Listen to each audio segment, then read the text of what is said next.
Hey guys, what is up? Welcome back to another video. Today, I'm going to be doing a review on these Force wheels.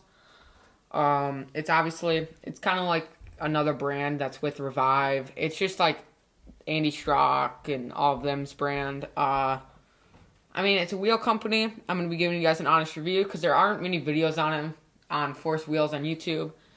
And I think this will probably be a good change. We haven't done a video down here in a while, but yeah, without further ado, like, subscribe, and let's get into it. Okay, so the first thing we're going to be getting into is, like, what these wheels actually are. I don't know, you call it maybe the specs. I don't know what you'd say.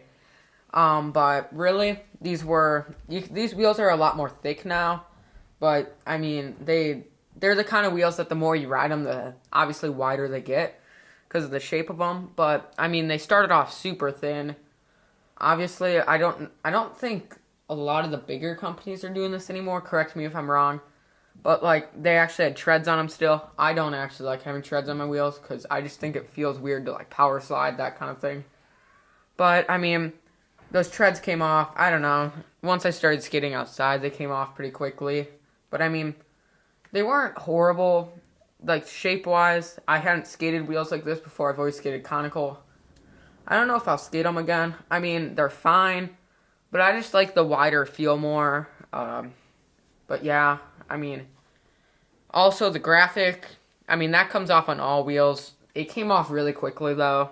Like, faster than most wheels, I feel like. I don't know. I don't care about that. I honestly rode them like this for most of the time until I had to flip them. But yeah, now we're going to be getting into, like, actually how they wore down, that kind of thing. And yeah. Okay, I don't know if I mentioned this yet, but these were 53 millimeter, which is obviously how big they are. I normally like to ride 52s, but I couldn't really tell a difference. They were 53 millimeter, Johnny Geiger. They were the thin ones, obviously. But these wore down. All wheels obviously wear down. I haven't skated like Bones or Splitfire or any of those bigger brands, but with the other wheels I've skated, they haven't coned this badly. Like, I don't think you can, I don't know. They look coned right now, but not as much as they were. I've already flipped these like 3 times because of how coned they were. They really like to wear down weirdly, and it really is affecting, like, how you feel on your board and that kind of thing. It kind of throws you off, but, they just really don't seem like they're going to last me a whole lot longer. I like to skate my wheels till they get pretty small because I'd rather not spend another 30, 40 bucks getting more wheels.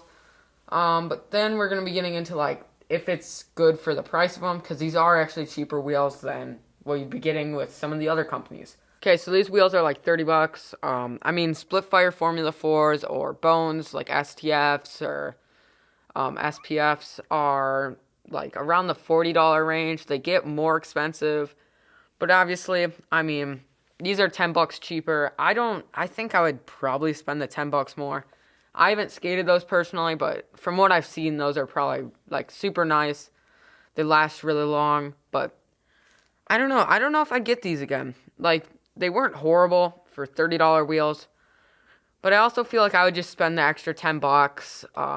Otherwise, I would probably go with, like, $10 wheels, $15 wheels off, like, Amazon. Because, like, I don't know. They'd last, and I've seen people do it. Like, if you just have to get new wheels every, like, 2-3 setups, it's, like, perfectly fine. But, they're pretty good wheels. Like, out of, like, 10, I'd probably rank them, like, at a 6 or 7. They definitely aren't as good as, like, compared to, like, the quality of, like, a Revive board or something.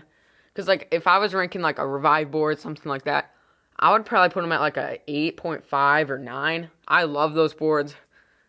These wheels, I don't know. They weren't quite as good as I thought.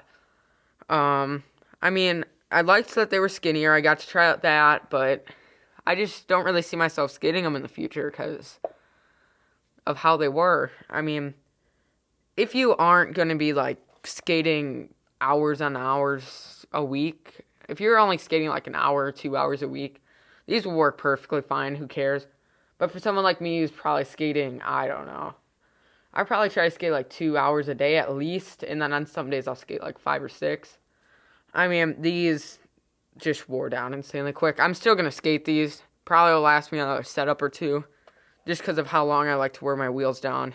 But, yeah, actually another complaint I had about these, I hadn't mentioned these in the past, but the bearings actually get super stuck in these wheels. I don't know, it might just be the bearings I got, but these got super stuck. It's kind of funny. They're really hard to get out, and it's just a pain. I don't even want to try and get them out, just because of how much they're stuck in it.